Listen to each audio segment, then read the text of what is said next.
on the channel from Masters Universe Revelation Series 3, we've got Andra and Scareglow.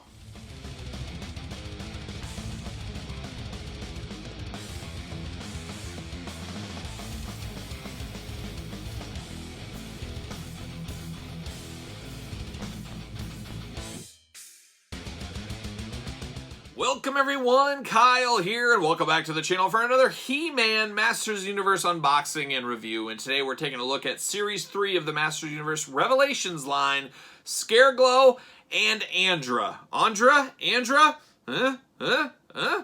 But for all your He-Man needs and a whole lot more, hit up Big Bad Toy Store. Link in the description below. And of course, we're going to do this unboxing like we do all the other unboxings on the channel. We're going to take a look at the packaging. We're going to talk about it. We're going to unbox it. We're going to talk about it.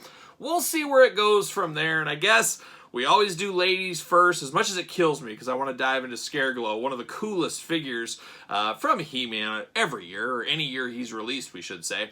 But we're going to start with Andra. I'll go back and forth. I'm not sure. I can't remember from the show. I know they said her name, but it's one of those two. How about? But let's take a look at the packaging on her. There she is. Classic Revelation style packaging that we're used to. Nobody knows what these UPC's for. It's all a mystery to us. We got 30 points of articulation, as you guys know. We got that Netflix logo. We got big bubble window with all the accessories in there. And of course, we got the Revelations logo at the bottom. We got her name right down here. On the side, Andra. Heroic Officer of Eternos. Got that, and then we got that cool glamour shot image there, looking dark, looking scary.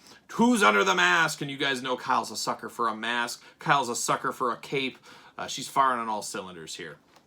A very controversial character, of course, in the Revelation series. A lot of people were not here for her, especially the ending. I gotta say, I won't comment, but there it is. There's a big glamour shot, big picture of her, little action adventure. You got a blurb, of course. We got the cross cell down below. Check out Fisto and Stinkor. We already unboxed them on the channel, so if you missed that video, go back and look. I know we got a lot of videos. You'd hate to miss one. That's why you should subscribe to the channel and hit the notification bell. That way you can pick and choose what you want to see.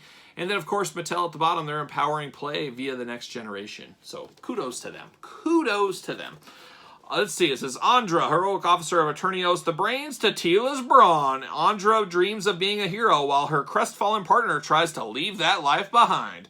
The starry-eyed scavenger always has a technological trick up her sleeve, whether using her genius to create inventions or relying on her scrappiness and speed to evade evil. Andra remains all Eternians what heroes are and what they can be again. Oh, good of her. It's nice of her. It's nice of her to light the way in our darkest night, like a young Transformers.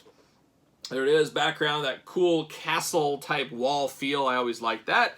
See you later. Oh, just missed the garbage. Larry Bird, he misses every once in a while. Nobody's perfect. Nobody's perfect. There she is right there. Look at all those accessories. And oh, baby, we got a soft goods robe. We always love a soft goods robe. Not a lot beats a robe, except maybe a cape. But there you go. And then she is buckled in, so we better unbuckle her. We don't want to break anything. We definitely don't want to cut her robe. Oh, boy. Put a cut in that robe, it'd be a disaster. Just a disaster.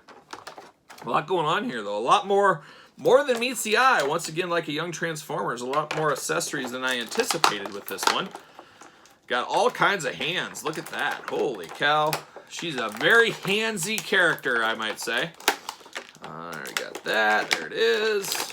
Man, oh, man. This is more than I bargained for. Now, how do we get her out? Got that, but boy, this robe is... There we go. Geez, you gotta slide it through. See you later. Twist ties, goodbye. All right. All right, so it is a robe, but it also is very much like a cape. And as we all know, we're right in the thick of cape season. I don't know how I feel about this.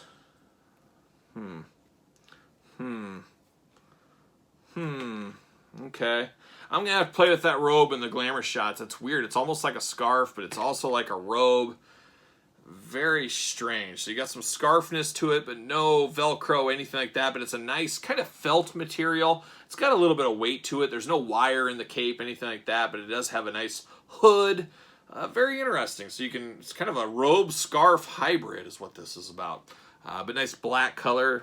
Yeah, I'm here for it. It's all right. It's a good accessory. I could see people getting reuse in other toy lines. A lot of people like to use different accessories for different things. There's probably some reuse for that somewhere for somebody that's smarter than me. So we got that going on. Then we get Hands, and she comes ready to party. She's got 2 fists. She's ready to throw down at a moment's notice. So we got our fist here, as we should. And then we got, let's see, we got a C-clamp hand. She can hold something here. We got 2 open hands. Open hands, you've seen them before. And then we got another C-clamp hand. So she got all the hands you'd need, possibly. She does come with an extra head. This is kind of how we first saw her in the show. We didn't know what she was. We didn't know if she was a hero, a villain, an alien, a robot, but she had this kind of scavenger mask on, I guess we'll call it. You can put the robe. So absolute maniacs out there that love He-Man, they might need 2 of this figure. One with this head on, one with this head off with her normal head. I could see that happening. And then we get this little blast effect action, and I gotta assume that plugs in on her body. Yes, it does. I was gonna say we didn't get a weapon of any kind with her, but she does very man-at-arms style, wink wink. She has a little blaster on her forearm here, and you can just plug that blast effect right in. Fits perfectly. Cool effect. That is a cool move there. Very Boba Fett-esque. So that's an interesting one. Now, out of all the characters that were shown in Masters Universe Revelation, I would have to say I have probably the least amount of attachment to her. I love the old Fistos of the world, Stinkors, Trapjaw, Skeletor, He-Man, all the usual suspects. Can't say I'm a huge fan of her. Can't say I really knew she existed. I believe she was in some of the mini comics, possibly. I'm by no means an expert at her, but very bit player who got moved up to the main event scene maybe a little too quick because a lot of people turned against her, is how I felt, at least reading comments and feedback I've heard about the Revelation series. But she's okay. She's all right for me. I'm not against it. I'm not for it. Just an interesting turn of events, especially the ending. I didn't like what she became at the end. I got my allegiances to the old guard. And once again, I won't spoil it too much, but we're used to the Masters Universe figure, the Revelation style figures already here, but we're going to go through it. We got 30 points of articulation. You got the calf, you got the thigh swivel, you got the double jointed knees going on, you got the double jointed elbows, you got the hands that move all over, and then of course the removable hands. Head moves, head is removable. You got the bicep swivel, you got the arms that go all around, a little bit limitations by her shoulder gauntlets. It's like she's in the 80s. She's got the shoulder pads in, so it's limiting some of the articulation. And then she's got the diaphragm, and then she does have waist. She does have a belt that floats over the top. It is not removable. She does have a nice satchel over the top like a young Chewbacca as well. Beautiful head sculpt on this one. I mean, it definitely looks like the character. I love the dreads, braids all up. That is a good look. I like how that came out. But yeah, I mean, plain Jane color-wise, I mean, it's what she wore in the show. Some yellows, some greens, some browns. Very ready for fall weather, apparently. We've become a fashion channel as of late. With all this cape and robe talk, vest talk, of course. It's just the way it goes sometimes. And I'm sure she fits on a Ringside Collectibles stand. Yes, she does. As I always say, Ringside Collectibles. Discount code Kyle saves 10%. Spend your money on your figures, not your stands. I believe they're all out. The holiday sales cleared out all the stands, but I got to think early 2022. Stands will be back, of course. You get Tila to put her with, and man, we got 2 girls ready to take on the world. They're just ready to fight for their right to party, as one might say. Maybe the Beastie Boys, but an interesting group here. How easy does the head pop off? Very easy. New head pops on, very easy. This is where you really need the robe, is this new head. Makes you look like an alien robot of some sort. This is, like I said, when you saw her in the shirt, like, what is this? Who is this? What's going on? And then it was all revealed.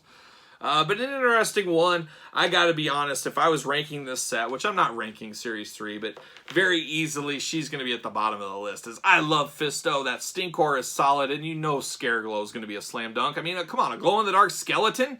How could he not be? So very easily number 4 out of 4.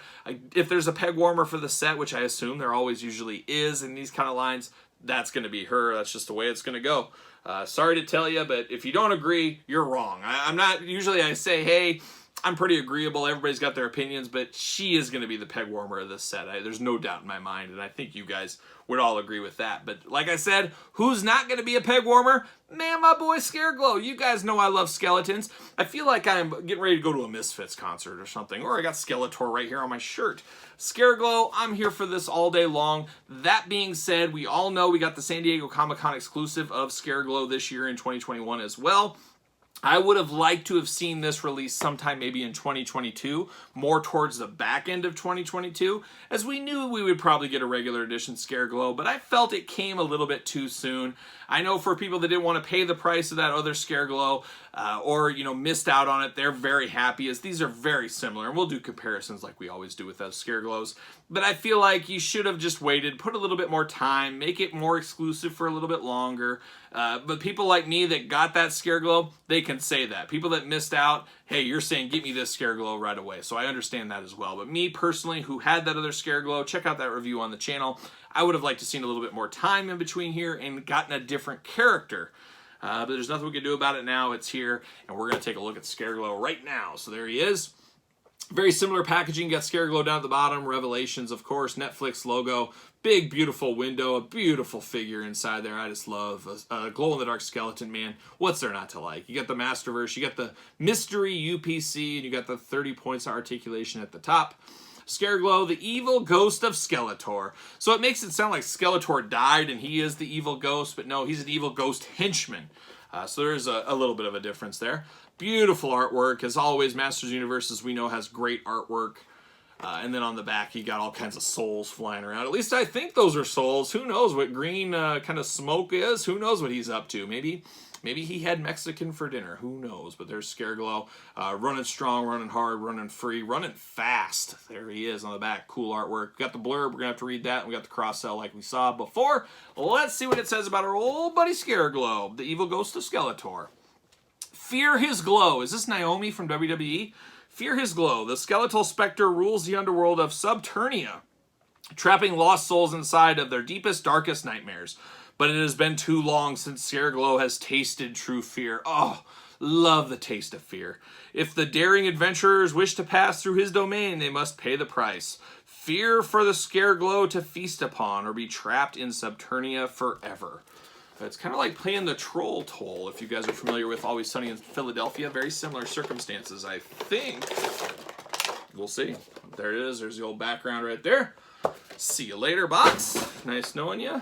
All right. What do we got going on here? Scareglow Plastic Prison. There he is. I feel like we've been here before, like a young Iron Maiden. A little deja vu. As you guys know, we unboxed this, back in, what was it, August, September? I don't know. What is time anymore? But much like Andra, he is locked in the plastic prison, and it is time to free him. So there it is. Hands. There it is. Whoa, jumping on out. See you later. Holy cow, stuck the landing right in the garbage like a true professional. All right, Scareglow, very tough joints on here. We love tight joints out of the package. Very demonic, very evil. We got the big staff. We got 2 extra hands. Same hands we got before, but I can tell the first thing is, and we're going to see. Once I get them together, I can make my decision. But a much lighter yellow, where it was green on the last one. And like I said, we'll compare. So we get a fist, and we get an open hand. And we get 2 grip-holding hands here. Nice. So yeah, it is a skeleton head, of course. Glows in the dark. I believe only the head glows in the dark. We'll see. I'll try to do a glamour shot of them side by side. See who glows the most. Who's got the most glow? Articulation-wise, we already walked through it with Andra, but the same articulation applies here. We got the 30 points of articulation. Very nice soft goods cape going on. Nice purple color to it. And he's got the purple hard plastic cowl of the cape. A true cape connoisseur out there, they have a nice cowl here. And even sometimes a collar on their cape. That's the true connoisseur of a cape. Others just have a little strap that connects it. Choose your own cape adventure. Beautiful dark purple forearm guards on this one. Those really catch your eye. Then, of course, the black skin color against the coloring of the yellow that is representing the skeleton. Makes sense to me. And then you got kind of a loincloth going on there, a little bit of a sash. A sash, is that what they're called? Some would call it a kilt. Some would call it a sarong. It's so wrong, it's so right. Who knows? Then he does have his big old staff. Let's put him on a ringside collectible stand here just so we have him ready to go. But there he is, looking only like a Scareglow can look. And I gotta tell you guys, I think I'm gonna go with the exclusive. I like the green, how the green just pops. It really does pop. It feels like he's glowing without actually being in the dark glowing. And I'll try to get a side-to-side picture of these guys in the dark for the glamour shot. So it'll be here, or split screen here, something like that. But this one has more of a yellow skeleton look to it. This one is more of a green, of course. And then you get even down to the staff. Same thing, a little bit more green, kind of that neon green paint going on where this is all one solid color. Beautiful staff though, beautiful weapon. It really does fit Scareglow's personality. It's just a staff slash axe. Very, very cool. But if I had to choose between these two, I got to go with this green one. And then the other point of difference that is really big is the wire cape on the exclusive version. Wire in a cape makes a heck of a difference. You can have wind blowing it. You can do all kinds of different poses with it. Or this is just your traditional cape hanging out. It is what it is. Seems to be the same material outside of the wire. So that is really the only difference. But man, solid, solid. It is a repaint. And like I said, I explained at the beginning how this is an exclusive. I just would have rather seen this having a little more years in it. And if I'm going to quickly rank, I said I wasn't, but I'm going to put her at number 4. I'm probably going to put him at number 3 just because I prefer this one and we've already had it. So that's why I'm going to do it. And then I'm going to put Fisto at number 1, Stinkor at number 2 for you keeping track at home. But by all means, pick this one up. I know a lot of people that missed out on this were mad. Now you got a second chance at Scareglow, and there's nothing wrong with this Scareglow. This is a phenomenal figure. You guys should have a Scareglow in your collection. Of course, I do have the Masters Universe Classics. Always got to bust these out when we can. Beautiful, beautiful Scareglow. Probably my favorite Scareglow still to this day. The Origins one is even cool. Every Scareglow figure that's ever came out is cool. He's just a cool character, a toyetic character, and one that, you know, didn't have a lot of screen time, didn't have a lot of time in the Masters Universe, but boy, when it comes to toys, he's top dog. That's how I sit, and as you guys know, sit right here at this table. So there it is, Andra, Scareglow, Masters Universe Revelation Series 3. What do you guys think? Did you pick these up? Any thoughts on these Scareglows? Did you have both of them? You getting one or the other? Which one do you prefer? If you have both of them, let me know. How do you come in on this one? Do you agree with me? She's probably the 4th best of the set. I think that's pretty easy. But let me know your comments, your thoughts, and then while you're here, make sure you thumbs up the video. Give it the old like. You guys know it always helps the channel. I don't know how it helps it, but it does. And then also subscribe to the channel, hit the notification bell. Follow me on Twitter, SirPaul64, Instagram, _Kyle_Peterson, and of course, ProWrestlingTees.com, search Kyle Peterson. So Masters Universe Series 3, Scareglow, Andra, I'm Kyle. See you guys all real soon.